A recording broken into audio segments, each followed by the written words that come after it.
மதுரையின் மகத்தான திருவிழா சித்திரை திருவிழாவின் 10ஆம் நாள். அனைவரும் ஆவலுடன் எதிர்பார்க்கும் மீனாட்சி திருக்கல்யாணம் நடைபெறும் நாள். மீனாட்சி அம்மன் கோயிலுக்குள் மேற்கு ஆடி வீதி மற்றும் வடக்கு ஆடி வீதி இணையும் இடத்தில் உள்ள திருப்புகழ் மண்டபம் திருமண மேடையாக மாறுகிறது. இங்கே குலசேகர பட்டர் மரபில் வந்த சிவாச்சாரியார் சுந்தரேஸ்வரராகவும், உக்கரபாண்டிய பட்டர் மரபில் வந்த சிவாச்சாரியார் மீனாட்சியாகவும் வேடம் பூண்டு மாலை மாற்றிக்கொள்வார்கள். அந்த தருணம் பக்தர்களின் இதயத்தை நெகிழச் செய்யும். பின்னர் மீனாட்சிக்கு மங்கள நாண் அணிவிக்கப்படுகிறது. பொட்டு மற்றும் மாங்கல்யம் அணிவிக்கப்பட்டு திருமணச் சடங்குகள் சிறப்பாக நடைபெறுகின்றன.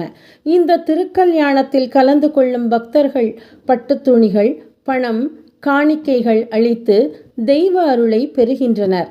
அதனைத் தொடர்ந்து அன்னம் வழங்கும் திருவிளையாடல் புராண நிகழ்ச்சி அருளின் அர்த்தத்தை எடுத்துரைக்கிறது. 11ஆம் நாள் அனைவரும் காத்திருக்கும் தேரோட்டம். மக்கள் வெள்ளத்தில் 2 பிரம்மாண்ட தேர்கள் அசைந்தாடி வரும் காட்சி கண்கொள்ளா காட்சி. மீனாட்சிக்கு ஒரு தேர், சுந்தரேஸ்வரருக்கு ஒரு தேர். 2 தேர்களும் மக்களின் பக்தியில் நகர்கின்றன.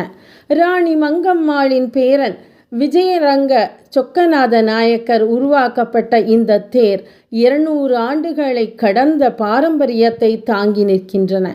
இந்த தேர்களில் சிவபெருமானின் திருவிளையாடல்கள், திருவிளையாடல் புராண கதைகள் மரச்சிற்பங்களாக உயிர்ப்புடன் செதுக்கப்பட்டுள்ளன. அதனால் மதுரை தேரோட்டம் என்பது ஒரு திருவிழா மட்டுமல்ல, ஒரு உயிருள்ள கலைக்களஞ்சியம் என்றே சொல்லலாம்.